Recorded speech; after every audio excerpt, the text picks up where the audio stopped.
Bigism, MGH on Twitter, asks, and I'm going to give you context in a moment if you don't know what this question is about. Tristan, I have an idea.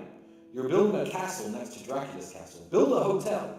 A hotel will do wonderful business, and a hotel will be amazing. So for those of you who don't know,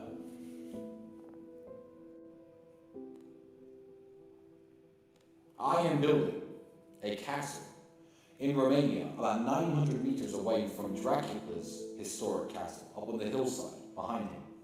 And the reason I'm building that castle is because I think that rich people are boring. Rich people are boring. Rich people want to go to the ski slopes, hire a bunch of hookers, sniff a bunch of cocaine, sit on a boat with a bunch of cocaine and a bunch of hookers. And I don't understand why they all do the same thing.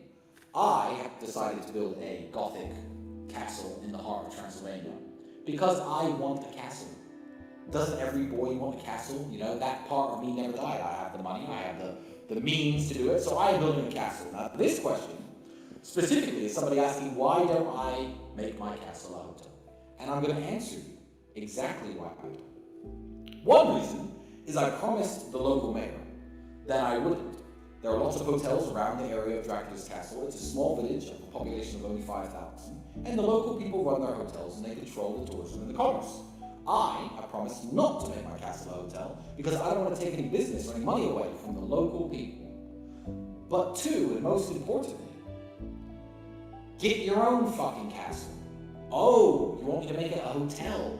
So I can spend $15 million in 4 years of stress building an epic castle, and for a few $100 a night, you could come along, run around it, and take your Instagram pictures. No access. Get your own. I'm going to have armed guards, armed with crossbows, in full armor, patrolling the castle walls, with rabid dogs inside, ready to tear intruders apart.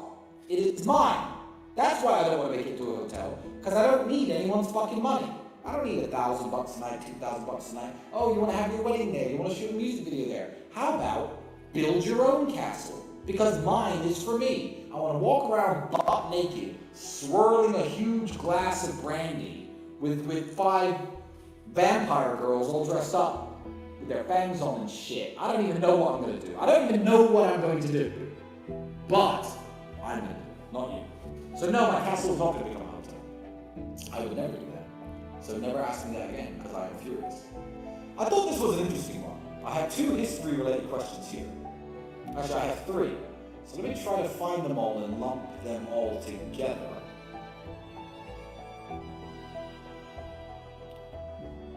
Johannes, R.I.P. Johan, said on Twitter, what are your thoughts on history? Do you care about the history of the world, like World War I, World War II, etc.?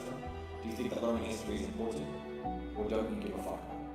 I actually, in my spare time, for entertainment, read history books. I love history documentaries.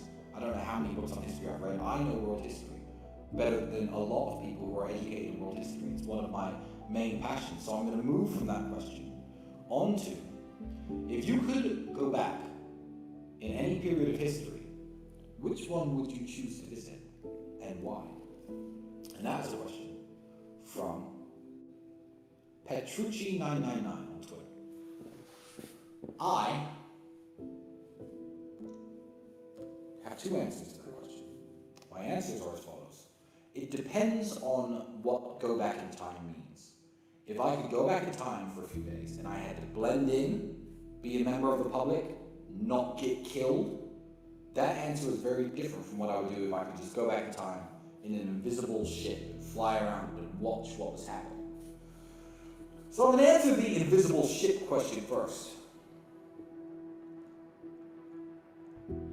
If I could go back in time, to any period of time, in an invisible ship, and watch what was going on, I would watch the battles of Napoleon Bonaparte in Europe in the late 1700s and early 1500s.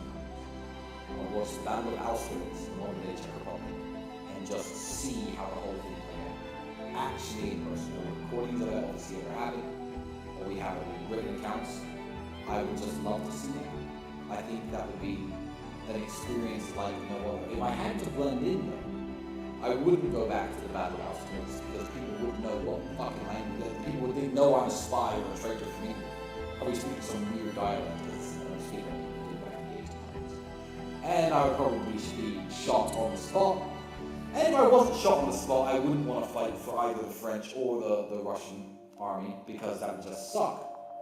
So I had to blend in.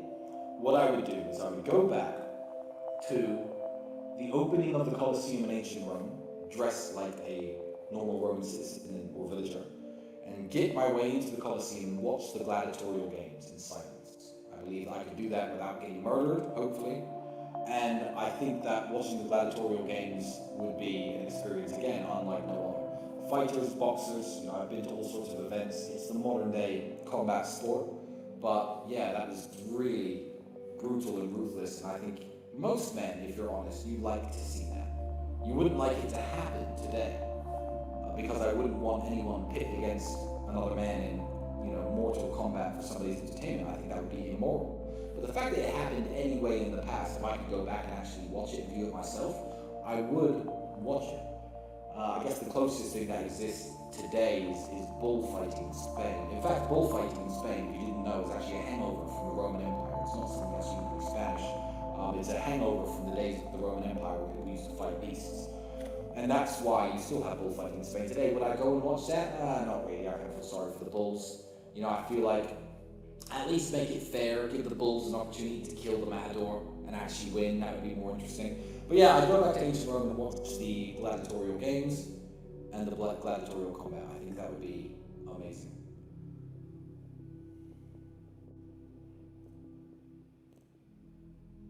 And my last history-related question, Clayton, is why do you always talk like a time traveler from the 1800s? I don't think I do talk like a time traveler from the 1800s. I think you need to get a time machine to go back to the 1800s and realize I don't sound anything like them.